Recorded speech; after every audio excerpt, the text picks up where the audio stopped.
People of the internet, welcome back to another video with I, Don Thomas, back in here with another one. As always, folks, the likes, the comments, and subscribes are all greatly appreciated. Thank you so much for the support on this channel. Without further ado, let's go ahead and dive into today's topic, folks. So you see it, folks, of course, this is the first video following the Super Bowl. As you can see by the background and the hat that's on my head, you know that I am satisfied with that outcome. Of course, I was rooting for the Eagles fan. I've been an Eagles fan since middle school, 6th, 7th, 8th grade. And I've now got the chance to witness 2 Super Bowl victories by my team. So, greatly appreciated. My voice is a little bit raspy from all the yelling I was doing yesterday and excitement. So here I am. Nonetheless, of course, in watching the Super Bowl performance, of course, another main aspect of the Super Bowl, of course, was the halftime show. Halftime show had some mixed reviews, of course. Kendrick Lamar, SZA were the headliners for that performance. Got a video pulled up here, of course. As we typically do know that there's always going to be mixed reactions for certain things on the internet. And there's always going to be people that are in favor of things. There's going to be people that are against some things. People had mixed reviews when it came to the actual performance of the Super Bowl halftime show with Kendrick Lamar and SZA. I'm going to watch this video. Of course, it looks like it comes from a channel on YouTube called Hype TV, where it says here, white MAGA viewers respond to Kendrick Lamar's Super Bowl show, calling it a DEI halftime show. Watch the video. Of course, I'll share my thoughts. I encourage you guys to share your thoughts down in the comment section below. Let's get into it. Reporting live from Hyper Clubhouse in Atlanta for Hype Plus News, I'm Symphony Thompson. Just 1 week after receiving 5 Grammy Awards for his hit song and #1 single, Not Like Us, Kendrick Lamar used his performance at the Super Bowl halftime show as a victory lap, where he would rap several songs from his own discography. As typical with halftime performances, reviews were split, with some calling the show one of the worst halftime shows in the Super Bowl history. It appears as though many of the white attendees, particularly those that have aligned themselves with Donald Trump and MAGA, weren't pleased. Through social media site X, Daily Mail Online would post, Kendrick Lamar slammed for worst halftime show ever during Super Bowl 2025 performance. On the same platform, a social media user would summarize the demographic that didn't care for Lamar's performance. Worst halftime show ever. Another social media user would write, they should have had a Trump rally instead. On Instagram, a social media user would record the audience during Lamar's performance to show the lack of participation amongst the white attendees. The caption read, nobody was vibing with the Super Bowl halftime show.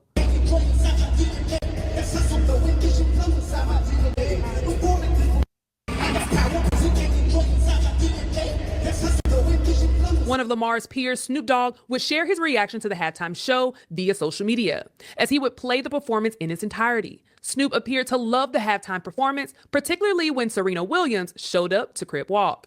In addition to Serena Williams, Samuel L. Jackson would also make an appearance dressed as Uncle Sam, warning Lamar to not do anything too loud, too reckless, or too ghetto. Well, Lamar did the exact opposite of what he has been warned against, as his halftime performance was filled with messaging and imagery, as he made a political statement. Now, before Lamar's performance, there was speculation on whether or not he was going to perform the song Not Like Us, due to it currently being at the center of an ongoing lawsuit.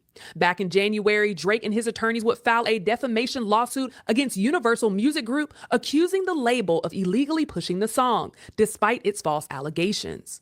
So, what do you guys think about Kendrick Lamar's Super Bowl halftime performance? Did you watch it? What are your thoughts on many of the white attendees calling it the worst performance ever? Let us know in the comments below. All right. So there you go. Shout out to Hype Plus over on YouTube, of course. Gave a great summary about the mixed reviews about the Kendrick Lamar halftime performance. I'll share my thoughts, folks. So I actually watched the performance twice. I watched it one time, so I actually live stream. Of course, you can actually watch that up. I think that's still up on my channel as well, too, if you care to watch it. I mean, it's over now, but I was actually live streaming during the Super Bowl, of course. Had a Super Bowl watch party. Pizza, drinks, chips, and all this good stuff, whatever the case is. And as I said, I actually enjoyed the Super Bowl itself, of course, being I'm an Eagles fan. The halftime performance itself as well, too. Do I understand the mixed reviews? Yes, I do. I personally, I watched it twice. I think I was getting ready to say that. I watched it twice. I watched it one time in real time, of course, when it actually happened. And I watched it again today. In its entirety. I think the whole performance was about like 13 minutes long, whatever the case is. I would have showed it here, but of course it's copyrighted material, so YouTube won't let me play it because of the music and this, that, and the other. yada, yada, yada. But of course, I think this video did do a good job of summarizing basically the overall theme of the performance. In particular, folks, in my opinion, I do see how some people were calling it boring. I do see how some people thought, I guess, being a little bit dramatic, but calling it the worst Super Bowl performance ever, blah, blah, blah, blah. I saw people as a whole saying the entire Super Bowl was boring. It wasn't as entertaining. To be completely honest, I thought it was going to be a lot closer than when it was. But of course, I'm not, again, sad at the outcome. But again, specifically to the performance itself, I'll say this. There's different elements that I'm kind of looking at, right? Because I do feel, in my personal opinion, and I'm a black man because, of course, they're trying to make this a race thing. I'm seeing online that people are saying, oh, well, it was only the white people that didn't enjoy it, but black people enjoyed it, whatever the case is. I'm a black man, if you can't tell. And I myself didn't think it was the grandest performance. I'm a Kendrick Lamar fan as well, too. I'm also a Drake fan. I'll touch on that as well. As a black man who's very familiar and up to date with hip hop culture, I myself thought the performance was okay. It was okay. I thought it was beautifully shot. I give Kendrick his kudos for his ability to, perform and, his ability to keep his breath while rapping and this, that, and the other. Thought SZA did a good job as well. So I'm a fan of all these people. And the performance was okay. I think the major gripe I had for me personally was the song selection, right? So the set list, I should say, the songs that he actually performed were all songs, of course, that I was familiar with, of course, but I just don't think they were songs that were best suited for a halftime main event, mainstream Super Bowl performance. Kendrick Lamar, I'm very familiar with Kendrick Lamar's discography, and I feel like he had a bunch of songs that would have matched the mood and the tone and the energy of a Super Bowl performance. There's a lot of songs that he left out, of course, if you know, that I would argue would have been better suited for his performance. Of course, he has 13 minutes. I think he performed maybe 7, 8, 9 songs in total. Of course, snippets of each of those songs. And some of the songs I did like, of course, yeah. But I think there were a lot of other songs, just knowing off of the full discography that I know Kendrick to have, and other songs that he's, won records for and this, that, and the other. I feel like there were a lot of different upbeat, up-tempo, feel-good songs that he could perform that would have been a little bit best suited for the Super Bowl. That's just my personal opinion. As far as the messaging and, of course, him performing his viral hit, of course, which you heard in the video, people were, wondering if he was going to perform the Not Like Us diss track. That, of course, was geared towards Drake. I did think, again, if we're talking specifically about just the art of hip-hop, rap beef, whatever the case is, I did think that was the nail in the coffin. Of course, Kendrick has won Grammys off of this diss. He's won, it's been extensive. This has been a long time, maybe 8, 9 months of this, victory lap, people are calling it, between the whole Drake and Kendrick Lamar battle. Him performing the record at the Super Bowl, I thought was indeed the nail in the coffin.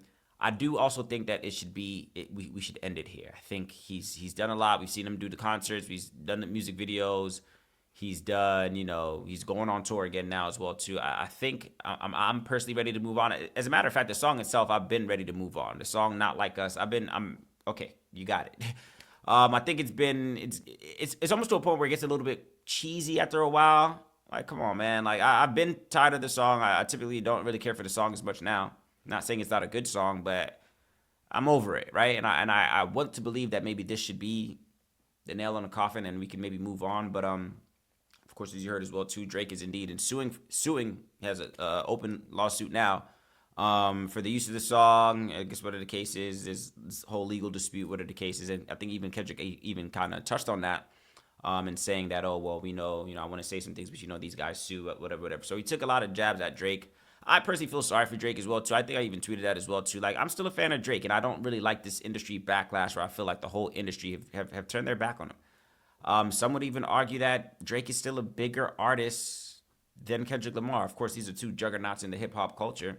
But in my personal opinion, I do think Drake has more impact on my personal generation. I'll speak for myself. He's had more impact for me, and I'm a fan of Kendrick Lamar. Let's not get it twisted. Kendrick, of course, has played his role as well, too. In terms of my, hip hop trajectory and the music I like to listen to, whatever the case of my influences and this, that, and the other. So I'm a fan of both of these dudes, but I just don't like that. I feel like the industry has maybe turned their back on Drake. It seems like all his friends and collabs and the industries, even businesses, institutions, I'm seeing have, made subtle jabs at Drake with the cases, and I think it's kind of cheesy. It's like, are we just forgetting who Drake is? Are we forgetting the run Drake has had? Drake has ran my generation. Drake has been the man for well over a decade. And it feels like it's just like we just kind of forgot about that. When they say when you win too much, some people want to see you lose. Maybe that's what the situation is, but more particular in terms of the performance. Again, of course, the video over here is entitled "White MAGA Viewers Response to Kendrick Lamar's Super Bowl DEI Halftime Show." Again, I don't think it's a race thing. I hate when everything is brought down to a race thing, a white thing, a black thing. As I said, of course, it's not the white folks that were just the only ones that were as impressed with the performance. I, too, thought the performance was okay. It was beautifully shot. The performances, the dancers, this, that, and the other, all of that was good and dandy. But again, I think the songs itself that were performed could have been a little bit better. I know Kendrick to have a lot more other songs that would have been suited and more fit the vibe, of course, a little bit more of a Super Bowl halftime performance. I feel like that performance in itself was still a good performance. I think that at a different setting, you take that same performance, and of course, it would have done just fine. I think even at an award show, that would have been just fine, or exclusive Kendrick Lamar concert, whatever the case is. I think if it was a different setting, you take that same exact set list and you put it in a different setting, I think it would have been just fine. I just argue that it mightn't have, those songs in particular that he performed weren't the best suited songs for a Super Bowl sporting event, right? We're at a sporting event. Again, you got to understand that there's people in the stands, people watching at home that don't necessarily come from this hip-hop background. So to be playing the songs that he was playing that were super lyrical and super whatever the case is, Kendrick is going to be Kendrick. We know that's what Kendrick does. Of course, he's a lyrical rapper. But I don't know if we needed the ultra, lyrical spitting, rapping music in the set list, whatever the case is. So again, as I mentioned, of course, the performance was okay to me. It was okay. I don't know why they're trying to tie in white MAGA viewers and Donald Trump and this, that, and the other. I think we don't need to bring race into this factor. Calling it a DEI halftime show, whatever the case is, like, I get it. Mind you, this is Kendrick Lamar's second performance at the Super Bowl, so it's not like he hasn't been here before. But I think we all have seen in the history of the Super Bowl, we've seen better performances. The one before, the year before last with Usher, and when Usher performed, I thought that was better than this one, to be completely honest. I thought the one before that as well, too, when all of the West Coast, what was it, Dr. Dre, 50 Cent, whatever the cases, when they all performed at the halftime Super Bowl, whatever cases. That one was pretty cool as well, too, when it was in LA, I think, whatever the cases, with the Rams or whatever the cases. So I would argue that those performances, the Usher performance and the West Coast one, the West Coast, aesthetic one was arguably a little bit better, or at least more entertaining to watch than this Kendrick Lamar performance. I'm not saying it was a bad performance. I'm just saying I don't know if it was best suited for a Super Bowl event. But those are my thoughts, folks. Of course, I want to hear yours down in the comment section. What did you make of the Super Bowl in its entirety? What did you make of specifically this Kendrick Lamar performance? Did you like it? Were you bored? Of course, I'm seeing those were some of the criticisms. It was too boring, too lyrical, too whatever the case is. I want to hear your thoughts down in the comment section below. What were some of the imagery that you maybe noticed, picked up on the show? I'm seeing some things like that as well, too. What was the messaging? How did that performance make you feel? And do you think that maybe Kendrick might have ruined it for future hip-hop acts in the Super Bowl moving forward? I think I did see some criticism on that as well, too, saying that Kendrick probably, this performance was lackluster, so therefore we might go back to seeing the rock and roll and the, Aerosmith and the other performances that we usually seen before at the halftime as well, too. Which I'm not necessarily opposed to. Again, we got to understand that, although I think Jay-Z has some role in the performances that happens specifically during the halftime show, but we might now see a little bit more of a diverse performer now moving forward, being that I feel like hip-hop has ran the scene for the past 2-3 years with their cases. But of course, those are my thoughts. I want to hear yours down in the comment section below. As always, the likes, the comments, and subscribes are all greatly appreciated. I will catch you guys on the next one.